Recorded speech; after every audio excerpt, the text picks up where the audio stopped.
Hi guys, we are back with another video. Today I want to talk about how you can set up your space and environment for success. Step number one to creating an organized routine is buying yourself a whiteboard, anything that you can visually display in your space.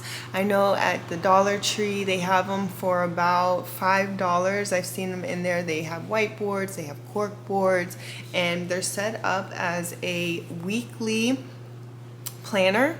So having this to keep yourself organized is very important, to just give yourself that visual and putting it somewhere that is noticeable. Put it on your wall, put it on your kitchen refrigerator, put it in your hallway, the entryway. That way you can stay on top of your goals. The next thing when creating new habits into your daily routine, I always recommend with starting small. So let's just use the gym for an example. If you want to start going to the gym and creating it into your daily routine, write on your whiteboard, corkboard, planner, whatever it is, the days that you have set for yourself to go to the gym, and treat this as a non-negotiable. Remember that you are setting yourself up for success and for your future self. Whatever the case or your fitness goal is, remember that that's the person that you're thinking about. You're not thinking about this temporary comfort in the moment. You're thinking about your future. And when you put it on the board, that makes it official. That means when you look at the board, Monday at 6 p.m. you're going to the gym, you're going to the gym.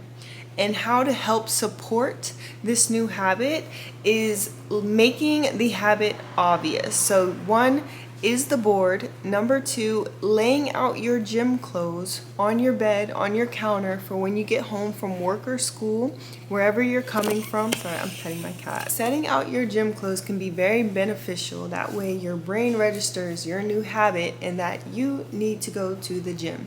It's all about visuals. If you are planning to go to the gym but you don't have a set routine or schedule, and when you're trying to go to the gym and then on top of that your gym clothes are folded up in the bottom drawer somewhere where you can't see it, it's going to be hard for your brain to attach itself to this new habit and routine that you're trying to create. So you want to make it as easy as possible. So laying out your gym clothes when you come home is going to make it register in your brain quicker and easier, and say, oh yeah, like I remember I have to go to the gym today. Put on the gym clothes, don't think about it too much, and go to the gym, because after that workout you're never going to regret not going to the gym. Next, if you want to incorporate journaling, reading, even just setting aside an hour or even 15 minutes for a space for you to be creative. I know for me, I try to set aside 30 minutes a day and indulge into my creativity, no matter what they may look like. Drawing, writing in my project journal, creating a YouTube video. These are just little things for myself. My system is leaving my camera out, making sure it is constantly on the charger for whenever I want to go to pick it up and to create a video. I have my journal and my books all by my bedside table because it's visual, it's an open layout so I can see it, and just reminds myself that when I'm laying in bed, when I used to scroll, my book is right there and I can just remember that my book is there, pick it up and read. I don't make it hard on myself because there's a really good book out there just to make this whole system a little bit easier for you all. It's called Atomic Habits. It's by James Clear, and that is what really set me apart from my old identity. I then knew how to set up a system to creating better habits for myself, in which I would like to share with you guys. So one thing he does state is making it obvious, making it easy, so that it's not such a struggle creating this new identity. I also want to talk about the power of keeping a clean environment and a clean space. I just did a deep cleaning. I cleaned my bathroom, I cleaned my kitchen, vacuumed, doing laundry, gonna do my bedding later. And when I tell you it's like a great reset for me, my mind has this mental checklist of things I know I need to be doing. So when the laundry basket is piling up, when there's dirt and debris on the floor, too much hair in the tub, I don't operate at my best because I know that I need to clean, and then it starts to drive me crazy because for me, I have always kept a clean space. I treat that as a non-negotiable, and I truly believe it makes a difference in my own personal productivity. One, it just helps you be productive during the day and getting these tasks done that you know you need to do without creating too much friction is really motivating. And rather than letting everything pile up and just sitting in your mess, it's going to fog up the brain. You're going to think about everything that's in your constant space that you need to take care of. So anything beyond that, you can't even fathom to think about. So Sundays are my reset days. That's what I treat Sundays as, and partially a rest day. So I did take 2 naps today. You know, there's got to be a balance in there, of course. But I knew I needed to get some things done today. I also went for a walk. I didn't go to the gym. Haven't been to the gym in a while, but just reintroducing myself into becoming active again. And one thing I do enjoy are my walks. So that is one thing that I can say that I can check off my checklist for the things that I told myself I was going to do, and keeping these minuscule promises to myself because I know it's going to make a difference in the future. So make sure your environment is tailored for success. When it's clean and clear, you are able to focus on so many other things, and it's an amazing feeling to have a clean space. I got candles going, incense going, windows open to clear out all the stale old air, and mentally that is very stimulating for me.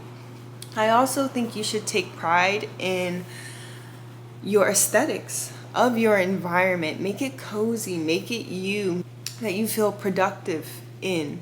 Create it, design it, make it you, make it your safe space, because when your mind feels safe, when your body and your nervous system feel safe, it allows for so many other opportunities. And then I just want to go back to in the beginning of this video when I stated that you should incorporate one habit each week. Just focus on incorporating one new habit. You don't need to overwhelm yourself trying to completely shift your new life overnight. It's just not going to happen that way, and that is the number one cause of burnout and the easiest way for you to revert back into your old habits and your old ways. And we are trying to grow from that. We're trying to do better. And one thing to take a lot off of your shoulders is to just start by doing one thing. What is one main priority that you have set for yourself? You can even leave it down in the comment section below, because I'm curious if you guys have any ideas outside of what I've been trying to do for myself that I'd like to incorporate that I haven't thought about. And if you guys have a system that works for you as well. Not everybody learns the same way, but just to have a general idea on how you can become better and how you can do better, because it definitely takes a community to do these things. It's really hard and difficult to do on your own. So when you know you have a safe space, when you have a support system, it does make it all that easier. Also, having an accountability partner, I believe, is very important. Have somebody in your life that's trying to elevate just the same way that you are. It's okay if you guys have different goals, but the overall idea is that you both are trying to improve and do better. You guys can hold each other accountable. You guys can go to the gym together. You guys can make this process a lot easier. And just incorporate one new habit every single week.